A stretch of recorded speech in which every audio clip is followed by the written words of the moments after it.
proud. It's my very, very first time, of course. At ito po, pinaghandaan ko for 3 years. Pinangarap ko po talaga to. Sinulat ko na po yung script. Kaya lang sa sobrang haba, hindi ko na binitbit kasi baka hindi po tayo matapos. So, share ko lang po sa inyo yung konting story ng buhay ko. Ayan, yun po lang ako ng bata ko. Ipinanganak po ako mahirap. So, yung talagang totoong mahirap na yung tipong kakain ka na lang, ipapakain mo pa sa mga kapatid mo. Yung tipong kailangan mabusog muna sila bago ikaw. Mahaba po kasi nag-separate yung parents ko kasi siguro 8 na kami magkakapatid. Sa kanila na-realize na hindi nila mahal yung isa't isa.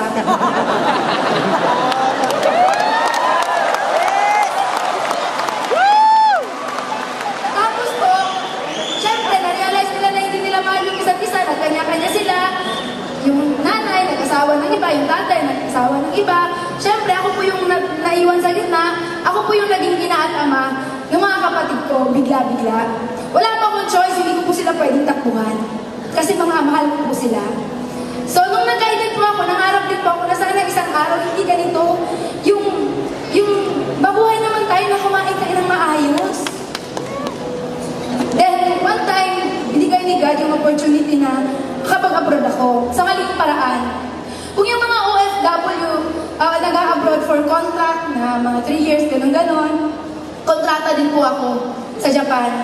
Marriage contract nga lang. Renewable. No? Magpapalit ka ng asawa. Ganun po yung nangyari sa akin. It's a very big sacrifice kasi kailangan kong lunukin ko ano yung lahat ng pwede kong lunukin para sa pamilya ko. Para sa mga kapatid ko. Then sabi ko dati, I was 19 years old that time, pumunta ako ng Japan. Sabi ko, yes, ito na to. Pangarap na bahay, sasakyan, savings, makukuha ako dito. Kailangan mag-26 years old na ako. Meron na ako lahat niyan. Kaya lang 26 years old na ako, nangyari guys. Wala lahat yun. Parang, ano nangyari pagharap ko sa salamin? Rosie, tumatanda ka na, pumapangit ka pa. Gusto mo ba yan?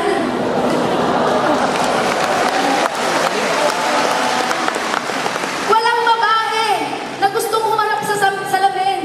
At titingnan yung sarili niya na, grabe, ang pangit-pangit mo. Walang babaeng ganun. Then that time, sabi ko, kakapanganak ko pa lang nung youngest ko, 3 months siya that time. Sabi ko, God, Ama, hingi naman ang opportunity. Ginawa ko na lahat. No, kung butas ng parayo yung papasukin, pinasok na lahat dyan. Yung matinong opportunity naman ngayon na pwede makapagpabago ng buhay ko. Kahit ano, God, in-invite ako ng pinsan ko po sa AIM Global. Apply, Melody Salcedo! Kaya lang po, nakakatawa nung in-invite niya po ako, hindi pa ako naniwala. Kasi po yung pinsan ko, kilala ko po siya since childhood. Sabay po kami lumaki. 3 araw lang po ang pagitan namin nung pinanganak kami. Kaya alam ko kung sino siya, kilala ko siya. Alam ko na kung siya ang nandito sa harap ninyo ngayon, hinimatay na siya. Ganon ka mahiyain yung pinsan ko. Kaya naniniwala kasi ako dati na ang networking kailangan maingay ka, madaldal ka, machika ka, maboka ka. Hindi ka yaman kung wala kang ganon. Kaya hindi ako naniwala sa pinsan ko. Pinalagpas ko yung 6 months. Until such time, humingi ulit ako kay Ama na opportunity. Bumalik ulit yung global pa rin. Pero this time naman, ang nag-invite na sa akin, si Apply Cliff Anthony Santillan, na nagkataon na apply naman ni Melody Salcedo. Yes, malak na kay Apply, thank you. Siguro kanina sa mga shares, na-invite sila in person. Sa akin po kasi na-invite ako through online, Facebook. Then that time pa, hindi pa po ako marunong mag-computer. Kasi nung panahon po nang nag-graduate ako ng high school graduate lang po ako.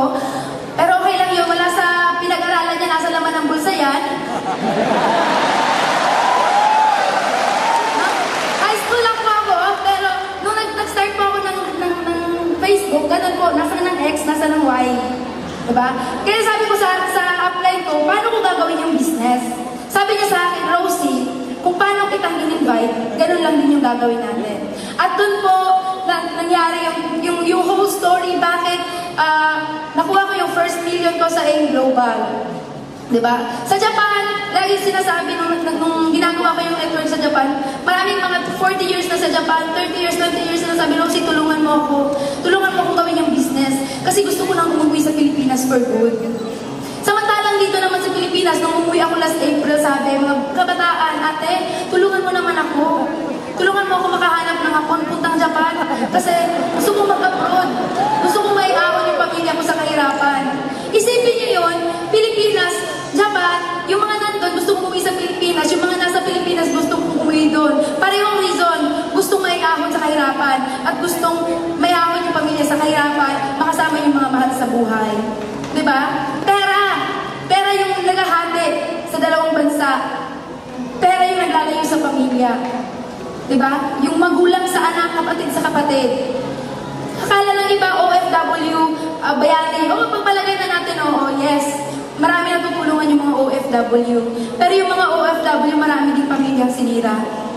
Mga anak na nagkaanak na lang din nang wala yung mga magulang. Diba? Guys, eto lang po yung nagpagising sa akin. Sa lahat sasabihin ko po sa inyo. Ngayon na, last na to, promise. Bigyan niyo yung mga sarili ninyo ng 5 seconds. 5 seconds para tanungin yung sarili ninyo. Kung yun bang mga buhay na meron kayo ngayon, yung buhay na tinitirhan ninyo ngayon, yan ba yung buhay na gusto ninyo? Kasi kung yan ang buhay na gusto ninyo, ituloy nyo yan. Walang problema dyan.